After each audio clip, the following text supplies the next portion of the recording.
Every year, many of us make New Year's resolutions. However, very few of us are actually successful. If you're thinking about it, it shouldn't be that hard, because many of us actually have the same ideas of what it is that we would like to change.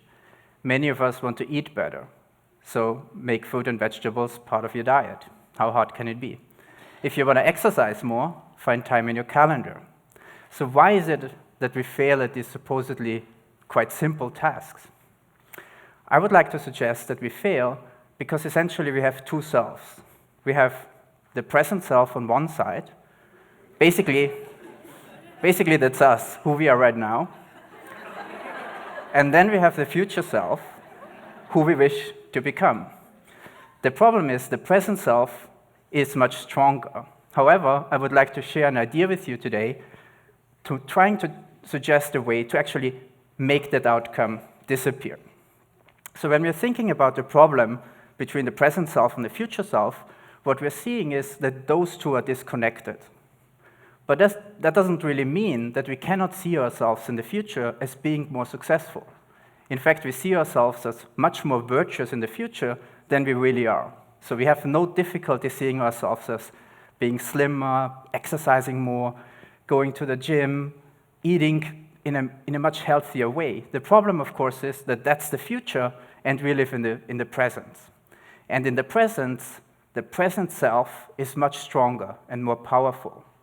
So the question is, how can we change that? What can we do?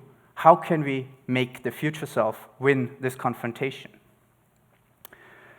One way to actually achieve that might be to actually trick the present self to behave in alignment with the future self. And we might be able to do that if we create incentives and shape the environment in a way that the present self is no longer in charge. One way to do that is the idea of loss aversion. And let me show you what I mean. Imagine I have a coin, a quarter, and I'm going to offer you a gamble. If the quarter lands on heads, I'm going to pay you $500. If the quarter lands on tails, however, you owe me $100. Now, can I have a show of hands, please, of those of you who would actually accept that gamble? Okay.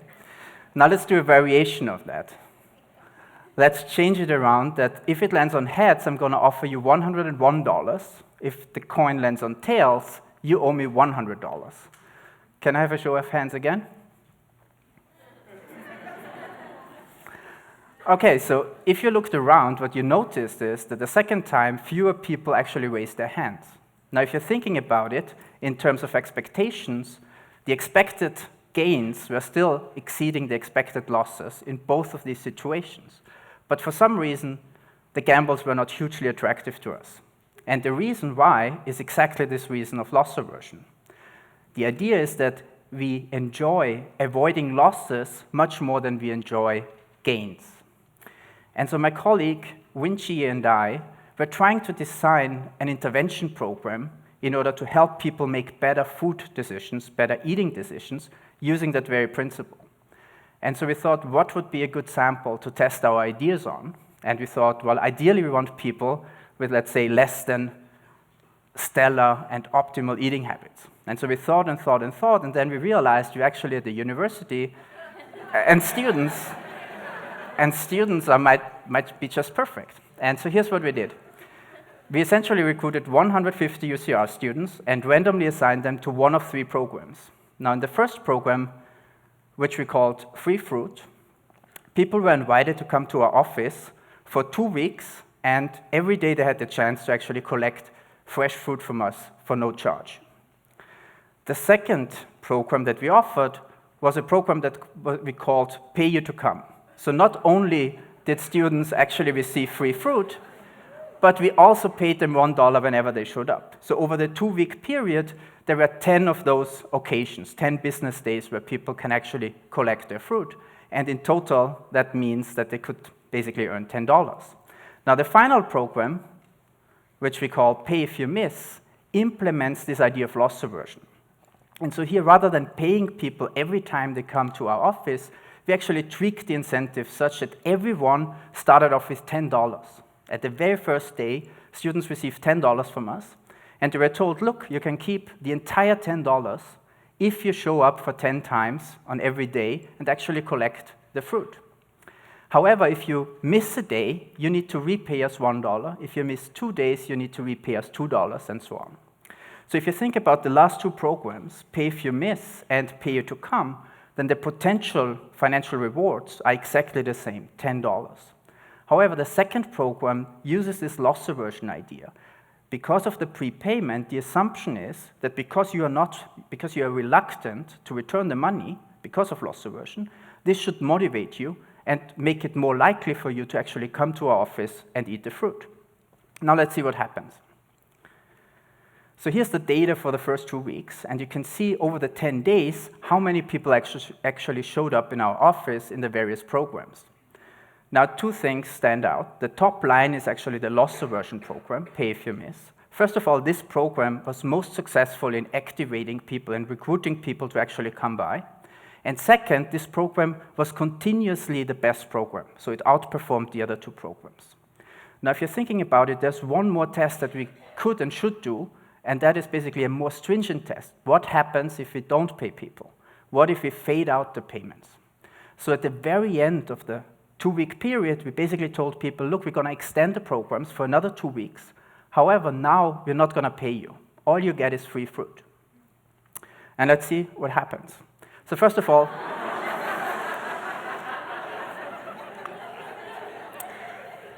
fewer people actually come. However, despite the laughter, it's important to note that Pay If You Miss was still the most successful program. More people came in this program than in the other two programs. So the 4-week period, if you summarize this, we actually succeeded in creating an intervention program that narrowed this gap between the present self and the future self. But I would like to pause here and actually take a step back and think about again of how strong the present self really is. And to demonstrate that, we actually invited a different set of people to our laboratory, and we basically described all 3 programs to them. And we told them, this is free fruit, this is Pay You to Come, this is Pay If You Miss. And now choose the program that you like and the program that actually helps you to achieve your goals of making better food decisions. Now, if the present self, if people had this intuition, knowing what's good for them, of course the prediction would be that they should choose Pay If You Miss. However, that's not what we find. The vast majority of people, actually 73% of them, chose Pay You to Come. So people have a bad intuition. The present self really doesn't know what's good for itself, because Pay You to Come, even though offering maximum flexibility, you were paid $1 every time you showed up, there was no commitment. However, this program was not successful. It was not better than offering just free fruit. So what can we conclude from our studies? Well, first of all, people have a bad intuition about their own kind of future self-control. But more importantly, there's this disconnect between the present self and the future self. The present self has different priorities. And the question was, can we narrow the gap? Just offering financial incentives didn't do the trick. Pay You to Come was not better than offering free fruit. However, slightly repackaging the money in accordance with loss aversion had a profound effect on people's decisions. And by doing that, we were actually able to narrow this gap. So to summarize, we can trick the present self to behave like the future self, and thereby we can help people eat the way they would like to eat. Potentially, we can help people also exercise the way they want to exercise. And finally, we have something of a toolbox in order to make our New Year's resolutions come true. Thank you.